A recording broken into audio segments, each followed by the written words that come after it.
ये कहानी होली हंगामा, अकबर बीरबल और होली के दिन डकैती की योजना के बारे में है।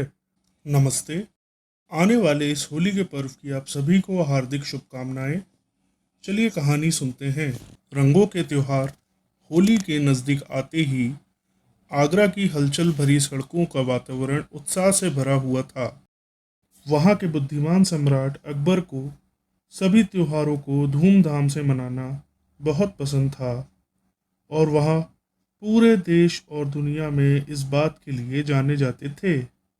और होली का त्योहार तो उनका पसंदीदा त्योहारों में सर्वश्रेष्ठ था। त्योहारों के नज़दीक आते ही राजा अकबर ने पूरे राज्य में घोषणा करवा दी कि सभी इस उत्सव की तैयारी ज़ोरों शोरों से करना शुरू कर दें। और बीरबल, जो कि उनके भरोसेमंद सलाहकार थे, पहले से ही दूसरी रोज़मर्रा की व्यवस्था करने और राज्य की सुरक्षा सुनिश्चित करने में व्यस्त थे।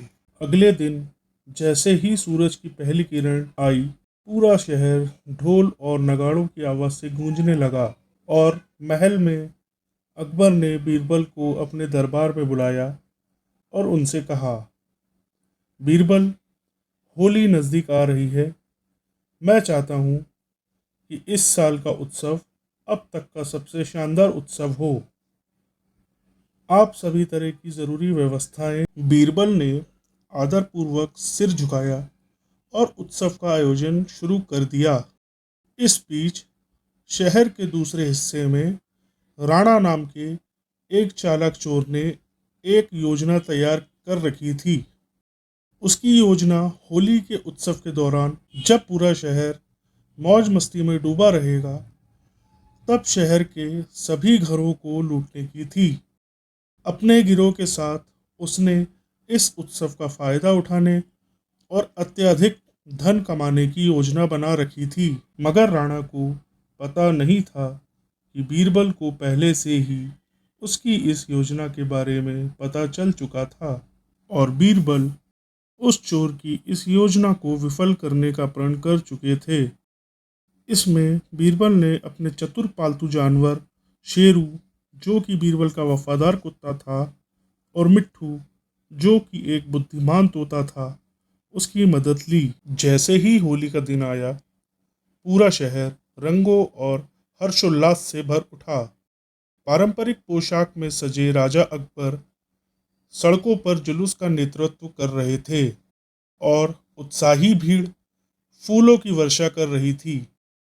और इसी उत्सव के बीच मौका देखकर राणा और उसका गिरोह चोरी छुपे शहर में घुस गया और हर घर को ध्यानपूर्वक देखने लगा।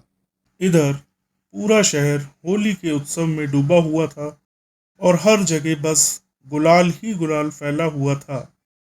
और दूसरी तरफ मौका देखकर राणा और उसके गिरोह ने लूटपाट का सिलसिला शुरू कर दिया। वे लोगों के घरों में घुस गए और शहरवासियों के साथ घुल मिल गए।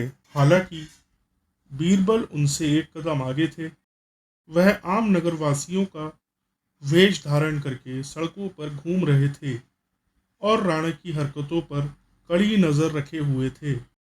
और बीरबल के वफादार शेरू और मिट्ठू उनके पीछे पीछे थे और अपने मालिक के आदेश का इंतजार कर रहे थे। जैसे जैसे दिन ढलता गया, राणा और उसके गिरोह की हिम्मत बढ़ती गई। उनकी योजना कामयाब हो चुकी थी।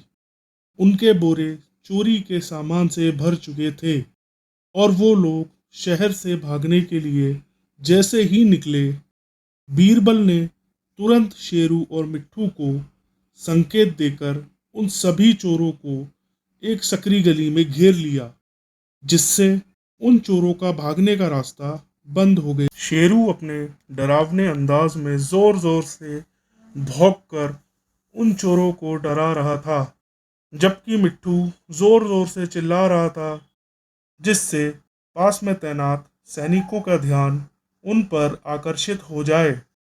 भागने की कोई जगह ना मिलने की वजह से राणा और उसके गिरोह को पकड़ लिया गया और उनकी लूट को जब्त कर लिया गया। जैसे ही रात हुई और शहर में उत्सव के खत्म होने के बाद सब शांत हुआ, तब बीरबल ने राजा अकबर को सारा किस्सा बताया। और इसके बाद राजा के हुक्म से लूट का पूरा सामान सभी को वापस किया गया और उन चोरों को कड़ी सजा मिली, और इस तरह सभी के साथ न्याय हुआ। और इसके बाद अकबर ने बीरबल की त्वरित सोच और बहादुरी की प्रशंसा की। राजा अकबर ने अपनी कृतज्ञ आवाज में घोषणा की और बीरबल से कहा, बीरबल, तुमने एक बार फिर अपनी योग्यता साबित कर दी है। तुम्हें और तुम्हारे वफादार साथियों का धन्यवाद। हमारा राज्य सुरक्षित। और इस तरह एक बार फिर आगरा सम्राट अकबर की बुद्धिमत्ता, बीरबल की चालाकी और शेरू और मिट्ठू की वफादारी की बदौलत सुरक्षित और संरक्षित रहा। कहानी समाप्त। धन्यवाद। कहानी पसंद आए तो वीडियो को लाइक, चैनल को सब्सक्राइब और शेयर करना ना भूलें।